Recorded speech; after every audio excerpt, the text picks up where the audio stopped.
Welcome to the Bank Tellers, where we speak to senior leaders from banks around the world. My name is Micky Tesfaye. I'm the head of content at Money 2020. And today I'm delighted to be joined by George Gresham, the CEO of Green Dot. Hey George, how are you doing? Hey Mickey, I'm great. Thank you for having me. I really appreciate it. We're delighted to have you. It's great to have you here in Vegas. How have the first few hours of Money 2024 been for you? Crazy, 10,000 people running all over. It's been a lot of fun. So Yeah. really good. You've been getting mobbed?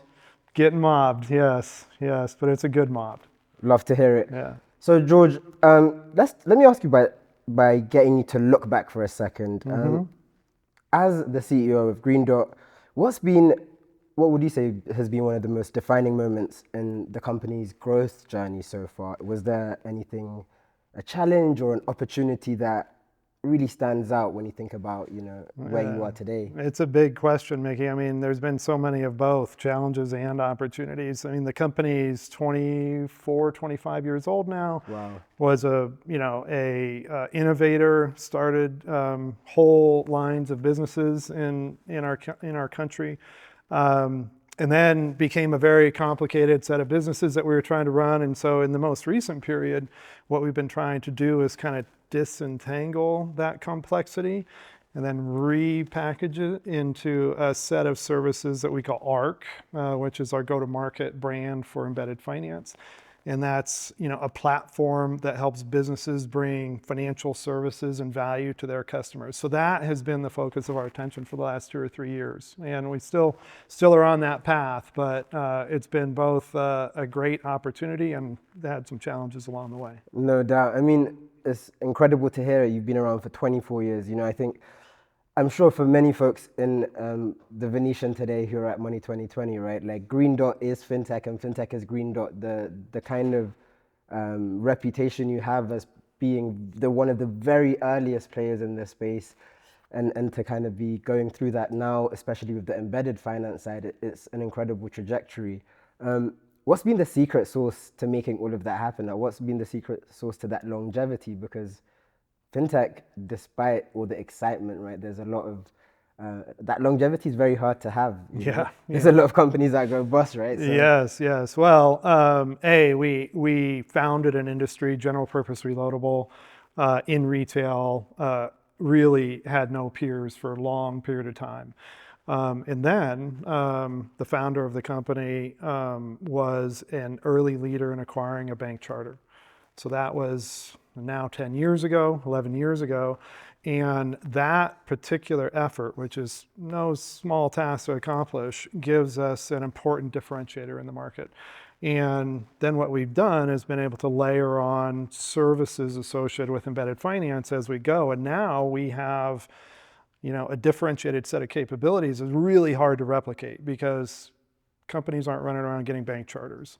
And so that has allowed us, now the general purpose reloadable business is completely transformed into a demand deposit type business, and has going through its growth curves. But now we're at the even though embedded finance has been around and in our nomenclature for a long time, it really hasn't even started to go. But now we're very well positioned for that because of that work that we put in. It's fascinating to hear you say it's not really started yet, because I feel like, especially the last couple of years, it's felt like, I know the big technology everyone's talking about is AI, but it's felt like embedded finance, everything. Yeah. And I wonder how much, the point you started with, the charter point, since I've been covering fintech, getting bank licenses has been incredibly hard in the US. It's, I think, one of the key defining topics or trends that I've covered and talked about.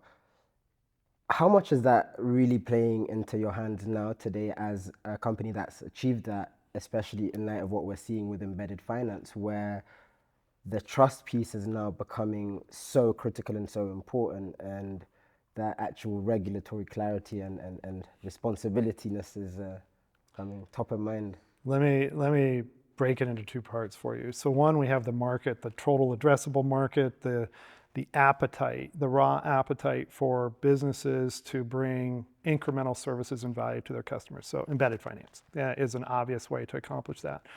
That market, 70, 80, $90 billion, gigantic relative to where we are right now. It's an inevitability in our view that in 10 years, it's, every every app is going to have some sort of connectivity to embedded finance. So that's going to happen.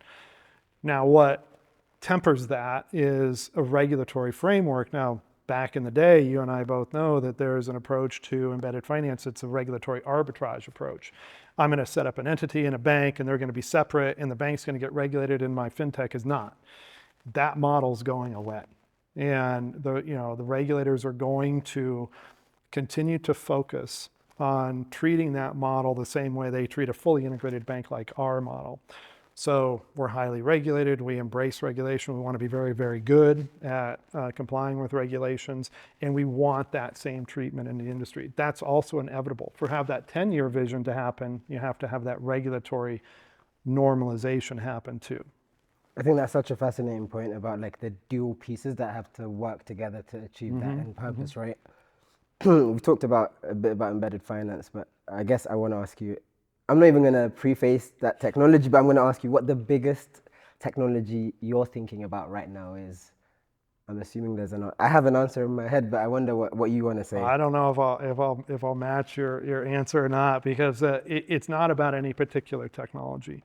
It's about, in our view, is integrating a bunch of elements of a value chain. So processing, network management, fraud risk management, compliance management, product, banking, and all of that, and putting that together in a way that is both seamless to our customers, but also modular, so that they can use a menu to decide what services they do or don't want, because they might have competencies in some of those skills. So that's really not an IP protected technology. What is also not IP protected, but is very difficult to replicate, is the nucleus of that, which is an FDIC insured, federally regulated banking charter. That's extremely hard to replicate. So if somebody's got a better widget out there, we'll get that better widget at some point. Now, AI and these sorts of emergent technologies and questions will benefit us, and will benefit the entire industry. Will lower our cost structures, enabling us to distribute more product, and that's all good. Now, our approach to AI, we have important vendors who provide services to us, and we want those vendors to be investing very heavily in AI, so that we can consume their investments appropriately without us taking the risk of an emerging technology, would be our view on that technology. I mean, fascinating to hear your thoughts. First of all, I'm a little bit disappointed because I felt like that was like an attack on me and my peers, the journalists, right? Anyone who's writing about what you guys are doing, not the one who's doing it like you, but people like me, when we're writing about it, it's like AI, when are the banks gonna use AI? Actually, what I loved about your answer is it's not really about technology ever, right? It's about a problem and actually finding the right solution for that problem. And it sounds like that's the key thing that you're focusing on, is making sure you're delivering solutions that your customers need, independent of the technology. Correct. And when we talk about emerging technologies, though, because of course I always have my risk hat on, is do you want to aggressively introduce emerging technologies like AI into a banking environment? Well, there might be really good use cases, customer service, for example, but you're also introducing risk into the system. So that's why it's better to have other institutions take that risk, mature the technology before you implement it. I think in financial services, of course, is the area where that risk has to be really kind of ring-fenced properly. Absolutely, right? Like the amount of, sometimes the stuff you hear in the news about the kinds of impact that it has on people's lives, it is huge. I guess maybe I want to talk a little bit about you, George, and how you see your role as a leader at Green Dot. What's the best piece of advice you've received in terms of throughout your career, and how has it shaped your career? Oh, I've received so much good advice every day. Give us some of that. Come on, give us some of that magic. Well, let me see. I'll take you back. I started my professional career at Deloitte. It was a hard job, stressful job, very competitive. I didn't really like it that much. Deloitte's a fabulous institution, of course. And I had a mentor there, a partner, and I was, lamenting about the challenges of the job. And he's like, well, you gotta learn to be still. We're always thinking so far ahead, like, oh, this thing's going to go wrong, that problem, that risk, this opportunity, that got to accomplish this, etc. And sometimes he was coaching and counseling me to settle down, take one day at a time, chop that piece of wood right in front of you. And I really took that to heart. because I try to balance my focus between what's 2-3 years down the road, as we're talking about, but what's really like right here in front of me, and how do I manage those things to be a calm, steady influence on the people that work for me and with me. I think that's very critical. As an aside, because of that advice, I quit Deloitte. And I went and hiked the Appalachian Trail for 6 months. And that was a wonderful, refreshing experience. And so I guess maybe the best advice is to go hike the Appalachian Trail. That's a beautiful, incredible advice. But even, that advice that focus piece, I think it's just so important, because obviously it's great for as a personal level, but I think when you're just describing that to me, I think it resonates so much in terms of also some of the challenges I've seen the fintechs face, the smaller players, right?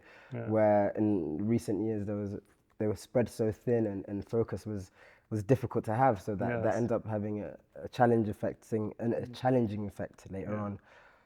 And so let's reverse the roles a little bit. So let's say an aspiring young, maybe not consultant, maybe someone who's trying to become a CEO of a great financial institution like Green Dot in the future.